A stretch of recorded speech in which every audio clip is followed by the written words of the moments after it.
سازمان ملل متحد میگوید سال 2016 برای کودکانی که 6 سال اینجانی به جنگ داخلی سوریه اذیت میکشند بدترین سال بوده است.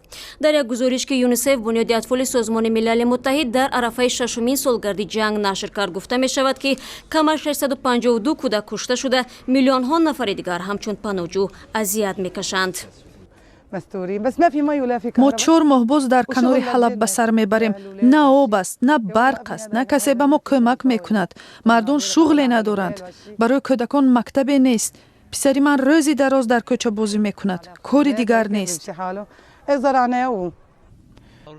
در گزارش سازمان ملل متحد همچنان آمده است که سال گذشته کشتار، اذیت و سفربری کودکان در جنگ‌های سوریه افزایش یافت.